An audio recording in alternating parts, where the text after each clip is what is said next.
Hello friends, എല്ലാവർക്കും Sunitha kitchen ബ്ലോഗിലേക്ക് സ്വാഗതം. ഇന്നൊരു മൺചട്ടിയും കുറച്ച് കടലയും ഉണ്ടെങ്കിൽ ഇന്ന് വളരെ ഈസി ആയിട്ട് വൈകുന്നേരങ്ങളിൽ കട്ടൻ ചായക്കൊപ്പം കഴിക്കാൻ നല്ലൊരു അടിപൊളി റെസിപ്പി ആയിട്ടാണ് വന്നിരിക്കുന്നത്. അപ്പോൾ നിങ്ങളെല്ലാവരും വീഡിയോ സ്കിപ്പ് ചെയ്യാതെ കാണണം. വീഡിയോ കണ്ടുകൊണ്ടിരിക്കുമ്പോൾ ഇഷ്ടപ്പെടുകയാണെങ്കിൽ എൻ്റെ ചാനലൊന്ന് സബ്സ്ക്രൈബ് ചെയ്ത് സപ്പോർട്ട് ചെയ്യണേ.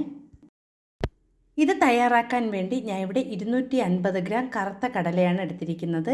നിങ്ങൾക്ക് വെള്ളക്കടല വേണമെങ്കിൽ വെള്ളക്കടല എടുക്കാം കേട്ടോ. അപ്പോൾ ഞാൻ ഇതാണ് എടുത്തിരിക്കുന്നത്. അപ്പോൾ ഇനി ഇതിനെ ഒരു മൺചട്ടിയിലേക്ക് ഇട്ട് കൊടുക്കാം. അതിനുശേഷം അതിലേക്ക് വെള്ളം ഒഴിച്ചു കൊടുക്കാം.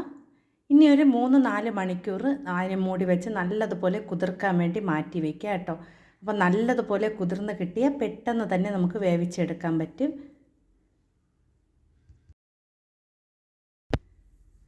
അപ്പോൾ കടലതാ ഇവിടെ നല്ലതുപോലെ കുതിർന്ന് നല്ല വലിയ കടലയായിട്ടുണ്ട് കേട്ടോ.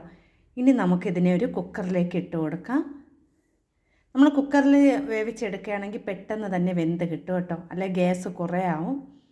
അപ്പോൾ ഞാൻ അതവിടെ കുക്കറിലേക്ക് ഇട്ട് കൊടുത്തിട്ടുണ്ട്. ഇനി ഇതിലേക്ക് ആവശ്യത്തിന് വെള്ളവും കുറച്ച് ഉപ്പും ചേർത്ത് കൊടുക്കാം കേട്ടോ. നമുക്കിതിനാവശ്യമായ ഉപ്പും കൂടി ചേർത്ത് കൊടുക്കാം. ഇനി ഇതിനെ മൂടി വെച്ച് ഒരു 4 വിസിൽ കേൾക്കുന്നത് വരെ ഒന്ന് വേവിച്ചെടുക്കണം കേട്ടോ. നിങ്ങൾക്ക് ഓരോ കുക്കറിൻ്റെ ഓരോ ഇതായിരിക്കും. അപ്പോൾ നിങ്ങൾക്ക് എത്രയാണെന്ന് തോന്നുന്നത് അതുപോലെ ചെയ്യുക. ഞാൻ ഇവിടെ 4 വിസിൽ കേൾപ്പിച്ചെടുത്തതാണ്. ഇനി ഒരു മൺചട്ടി അടുപ്പി വെച്ച് കൊടുക്കുക. അതിലേക്ക് കുറച്ച് വെളിച്ചെണ്ണ ഒഴിച്ച് കൊടുക്കുക കേട്ടോ. ഇനി ഇതിലേക്ക് കടുക് ഇട്ട് കൊടുക്കാം. കടുകൊന്ന് പൊട്ടി വരുമ്പോൾ ഇതിലേക്ക് കുറച്ച് കറിവേപ്പിലയും കൂടി ചേർത്ത് കൊടുക്കാം. കറിവേപ്പില നല്ലതുപോലെ ഒന്ന് മൂത്ത് വരുമ്പോൾ ഇതിലേക്ക് നമുക്ക് വറ്റൽ മുളക് ചേർത്ത് കൊടുക്കാം കേട്ടോ. അപ്പം ഞാൻ ഇവിടെ 5-6 വറ്റൽ മുളക് ചെറിയ കഷ്ണങ്ങളാക്കി കട്ട് ചെയ്തതാണ് ഞാൻ ഇതിലേക്ക് ചേർത്ത് കൊടുത്തത്. ഇനി ഇതിനെ വറ്റൽ മുളകിനെ നല്ലതുപോലെ ഒന്ന് മൂപ്പിച്ചെടുക്കണം. നമ്മൾ തീ കുറച്ച് വെച്ച് തന്നെ ചെയ്യണം കേട്ടോ, പെട്ടെന്ന് അല്ലെങ്കിൽ കരിഞ്ഞൊക്കെ പോകും. അപ്പോൾ നമ്മൾ തീ കുറച്ച് വെച്ച് നല്ലതുപോലെ അതിനെ ഒന്ന് മൂപ്പിച്ചെടുക്കാം കേട്ടോ. ഇതിവിടെ നല്ലതുപോലെ വറ്റൽ മുളകെല്ലാം മൂത്ത് വന്നിട്ടുണ്ട്. ഇനി ഇതിലേക്ക് നമ്മൾ നേരത്തെ വേവിച്ച് വെച്ചിരിക്കുന്ന കടല ചേർത്ത് കൊടുക്കാം കേട്ടോ. കടല നല്ലതുപോലെ വെന്ത് സോഫ്റ്റ് ആയിട്ടുണ്ട്.